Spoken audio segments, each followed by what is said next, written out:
लो। राक्षसों के पास गए, उनको लालच दिया, समुद्र मंथन से अमृत निकलेगा, हम तुमको अमृत पिलाएंगे, कितनी भी लड़ाई करना सब अमर हो जाएंगे, मरने वाला कोई नहीं है। खूब लड़ाई करो लेकिन फिर भी मरने वाला कोई नहीं है, अमृत मिलेगा, अमृत पिलाएंगे। मंदराचल पर्वत को लाया गया, सब राक्षस देवता गए लेकिन कई बार गिर पड़े। जैसे समुद्र में डाला मंदराचल पर्वत के लिए तो जल में डूबने लगा, भगवान का कच्छप अवतार हुआ, मंदराचल पर्वत को अपनी पीठ पर धारण कर लिया। बोल कच्छप अवतार भगवान की जय। मथनी के लिए मंदराचल पर्वत बनाया गया और नीचे डूबने लगा तो भगवान का कच्छप अवतार हो गया। भगवान की पीठ पे पर्वत, लेकिन रस्सी क्या की बनाई जाए, कहां से रस्सी लाई जाए जो घुमाया जाए पर्वत के लिए। दही जैसे दही बिलोते हैं ना, लकड़ी का बीच में डालकर रस्सी से इधर खींचा उधर खींचा और दही बन जाता है, बड़ी दरी को मथ देते हैं। अब रस्सी के लिए कहां से लाया जाए तो भगवान शंकर के पास में चले गए, पूरी बात बताई। भगवान शंकर, हे भोलेनाथ, समुद्र मंथन करना है, कुछ तो व्यवस्था बनाए। कह दिया कि आपका जो गले में नाग है ना बासुकी, वो नाग ही हमें दे दो। भगवान ने कहा जगत के कल्याण के लिए तो मैं खुद भी नौछावर हो जाता हूँ, सर्वस्व समर्पित कर सकता हूँ, इस नाग को ले जाओ। बासुकी नाग को लेकर आए, मंदराचल पर्वत पर लपेटा, एक छोर पूंछ का भाग जो है वह देवताओं ने पकड़ लिया और मुख का जो भाग है वह राक्षसों ने पकड़ लिया। अब जैसे ही सांप को खींचा गया, पूंछ की तरफ से खींचा तो कभी मुख की तरफ से राक्षस खींचते। जब मुख की तरफ से खींचा तो क्या हुआ, सांप के मुख से जहर निकला। जब जहर निकला मुख से, तो मुख से जहर निकलने के कारण जितने गोरे चिट्टे राक्षस थे सब काले कलूटे हैं।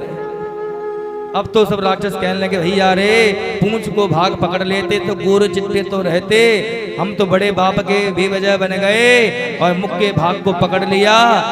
इस सांप का जहर लगा, गोरे चिट्टे हम सब जितने थे सब के सब काले कलूटे बन गए। पूंछ के भाग को खींचा देवताओं ने तो सांप ने क्या किया, अपान वायु को छोड़ा।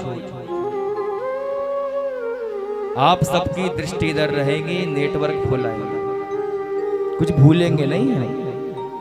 और इधर तो चलोगे हम भी भूल जाएंगे। और चटपट करके आरती करा के जय श्री राधे कर देगा। कितनी देर लग रही है, 6 बजे का टाइम तो वैसे दिया था। पूंछ के भाग को जैसे ही खींचा तो सर्प ने अपान वायु को छोड़ा। जैसे ही अपान वायु को छोड़ा तो देवताओं ने अपने मुख को घुमा लिया। अपान वायु जो है वो बादल बन गया। अपान वायु किसे कहते हैं, जब कोई भीड़ में बैठा हो और अपान वायु छोड़ दे तो लोग रूमाल लेकर अपने नासिका को बंद कर लेते हैं। दुर्गंध युक्त वायु, सांप की दुर्गंध युक्त वायु निकली, वो बादल बन गई। और समुद्र मंथन का आगे कार्य शुरू हुआ तो सबसे पहले समुद्र मंथन में हलाहल विष निकला। भगवान शंकर के पास में पहुंच गए। देव देव महादेव भूतात्मन भूत भावना त्राहिणा शरणापन्ना त्रैलोक्य दहना विषाद। हे भोलेनाथ, ये जो विष है पूरे त्रिलोक को जलाकर नष्ट कर देगा, आप कुछ करें। भगवान शंकर ने कहा क्या करें। भगवान शंकर ने अपनी अंजलि को खोल दिया। प्राण स्व प्राणना पांगी साधवा छड़ भंगुरई भक्त वैरेश भूतेषु मोहितेश माया। अंजलि को खोला, रा अक्षर को बोला। कौन सा अक्षर बोला, रा बोला।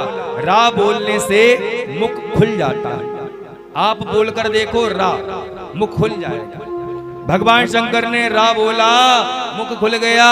जैसे ही मुख खुला तो देवताओं ने सारा जहर जो है भगवान शंकर के मुख में डाल दिया। भगवान शंकर ने बोला फिर मां।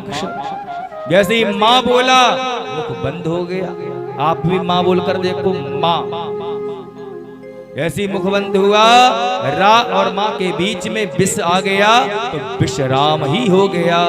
अब मुख में ले तो लिया, भगवान शंकर ने मन में विचार किया, इस जहर के लिए, इस विष के लिए अपने पेट में नीचे उतार दो। विष क्या है? विष ये अपशब्द ही है, विष ये कपट ही है। जीवन में कभी भी कपट रूपी विष आए, अपशब्द रूपी विष आए, जीवन में कभी ऐसे पल आ जाए जो सहन ना कर पाओ, तो ऐसे विषैले शब्दों के लिए अपने मुख में ही रखो, पेट में मत ले जाओ, क्योंकि पेट में ले जाओगे विष के लिए तो कपट आ जाएगा।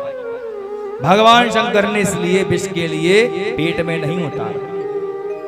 मन में विचार किया, क्या करें, उल्टी कर दे, हमें भला कौन रोकने वाला है। मन ने विचार किया, जहां जहां पर विष गिरेगा धरती जल जाएगी, प्रकृति नष्ट हो जाएगी, चलो पेट में नहीं तो हृदय में रखते हैं।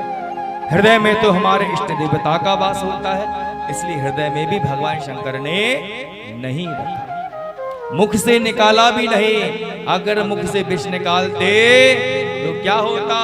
मुख से विष निकालते ही हाहाकार मच जाता। अपशब्द रूपी, कपट रूपी जो विष होता है वो विनाश का कारण ही बनता है। द्रौपदी ने विषैले शब्द 2 ही बोले थे, अंधों के अंधे ही होते हैं, पूरा महाभारत हो गया।